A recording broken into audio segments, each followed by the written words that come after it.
so you see, the other big change was when you look at poverty. Again, the influence of the idea of the United Nations and global thinking has been very strong on what is poverty. And if you look at it only as income deprivation or a certain low level of income, then you're missing the whole point. Because you have to look at the poverty of opportunities. And here we always say that income poverty, income is an outcome. So if I find that this person is earning very low income, I need to know why. So because a solution cannot be just, suppose I say 1,000 rupees is the cutoff to define you as a poor person and you're getting 800 rupees. Very simple solution to make you comfortable is to give you additional 200 rupees and you should be above the poverty line.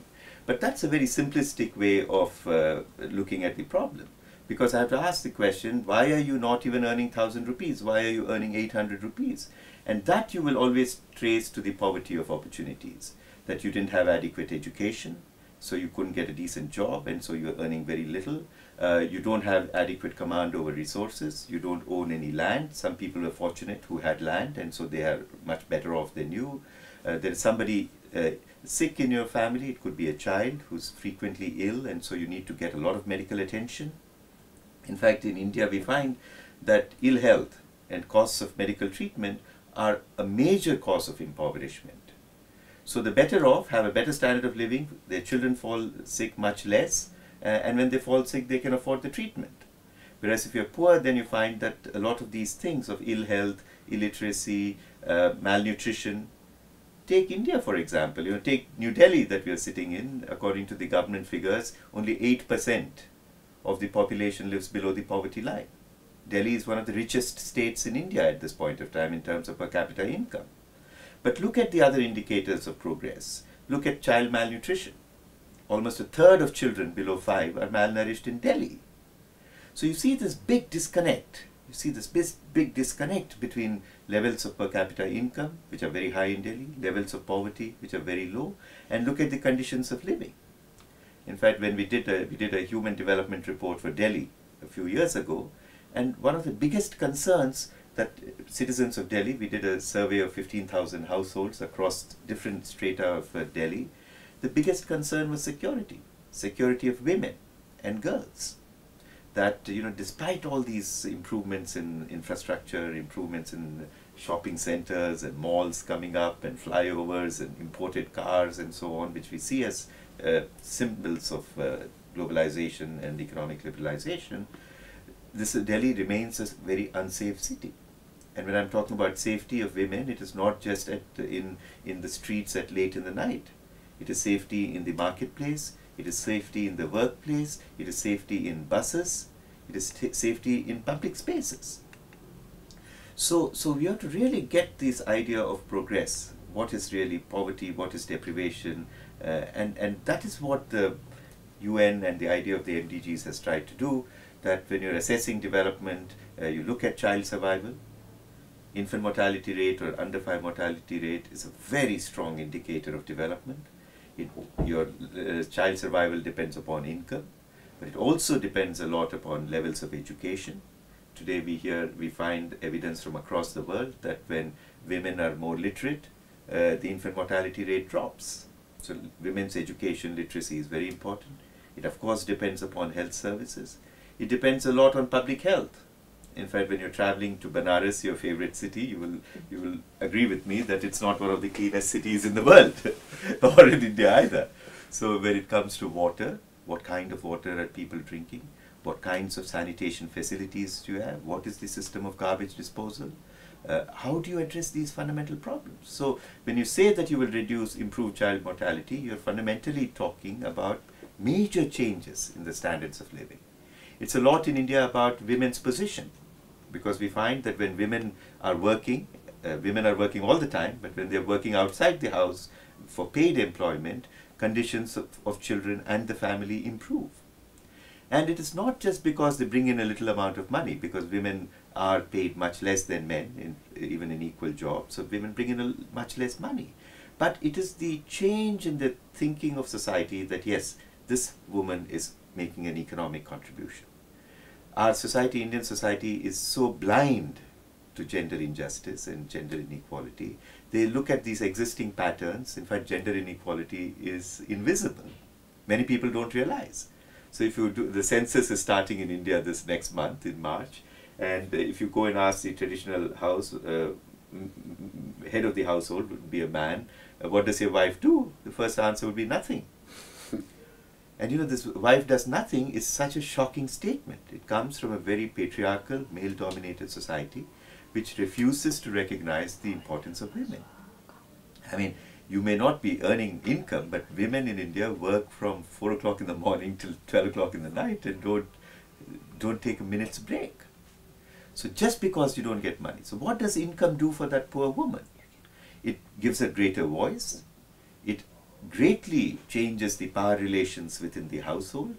This woman goes out of the house. In fact, we find that when she steps out of the house, she can talk to a lot of people. There is a power of conversation.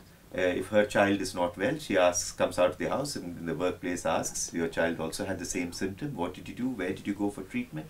So it is not just the income that she gets. It is the opportunity and the freedom she has to go out, to mix with people, hear a lot of things, make her own decisions, and come back with information to challenge the male members of the household, saying, how do you say that we should do this? My friend did this family did this family did this. So let's expand the information we have and make some informed choices and not get caught in superstition or one point of view.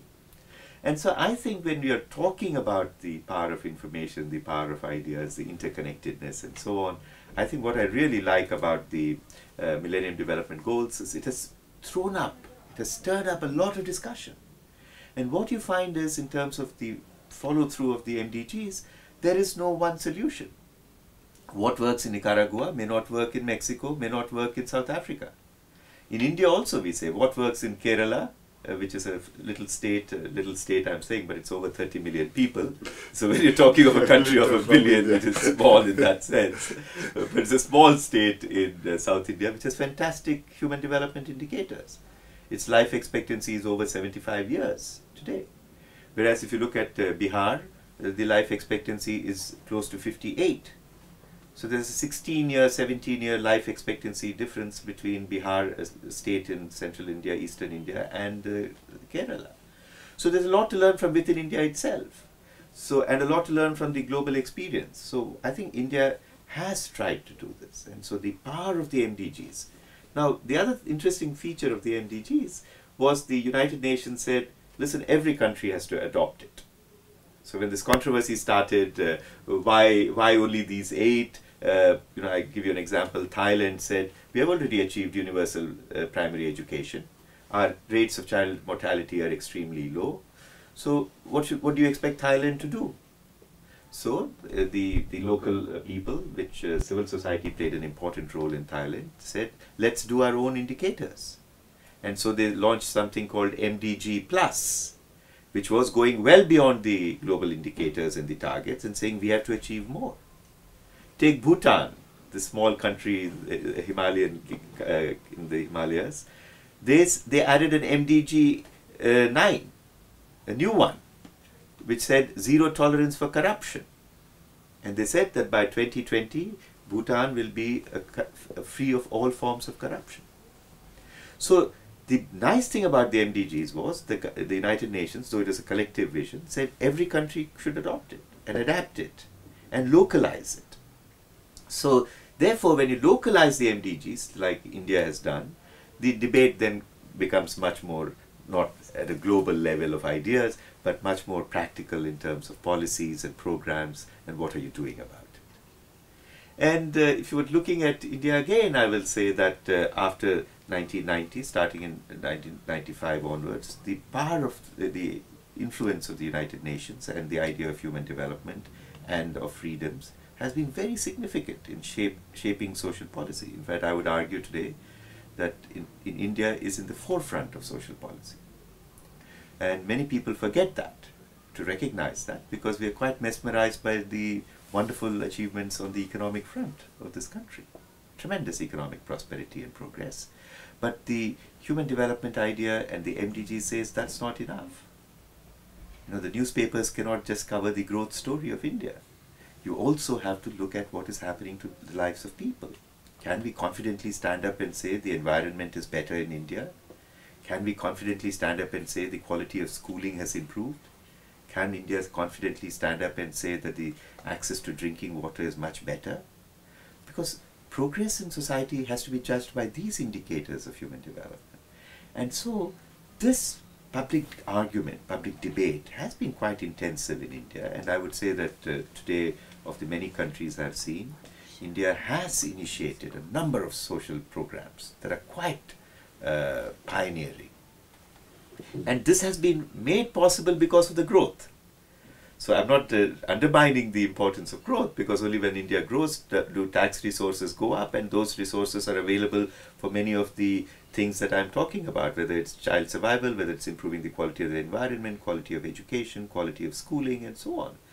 And so that has been a major shift in India's thinking in the last 2 decades, and I would say more seriously in the last 15 years. Another very important idea that is slowly gaining momentum is the idea of human rights. Now, traditionally, one would have, when you talked about human rights, you would think of civil and political rights. So, if you talk about, how does the Human Development Report deal with China? China will get an A+ on economic freedoms, and probably a much lower grade or no grade at all when it comes to political freedoms. So we do have that tension. So when you talk about human rights, the focus would have always been largely on civil and political rights.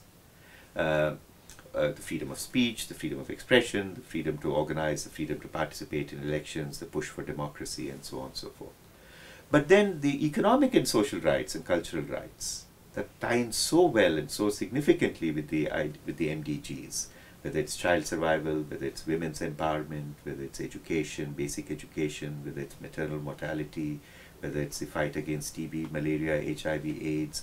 These are all in the realm of economic and social rights. And I think for the first time, there was a strong recognition that both these have to be put on the same level. You cannot say that economic and social rights are more important than civil and political rights. That so what if you don't have the right to vote, like in Myanmar, but the state is providing for everything. It is not sustainable. And I think today, increasingly, if you ask the global experience of why have many development projects or poverty alleviation projects suffered and failed, they will tell you that it was very top-down. It was determined by a paternalistic state that thought they knew the answers to all the solutions, and they were implementing it from above. And the people on the community level, whose lives it was supposed to influence and change, had very little say. There was no sense of ownership. There was no participation. There was no going back to the people and saying, hey, listen, we are doing this, is it working, is it not working? Everything was viewed from the top. So now I think, because of the human rights discourse and saying that both economic and social rights, cultural rights, as well as civil and political have to be taken together, there is a much greater recognition in the world of adopting rights-based approaches to development.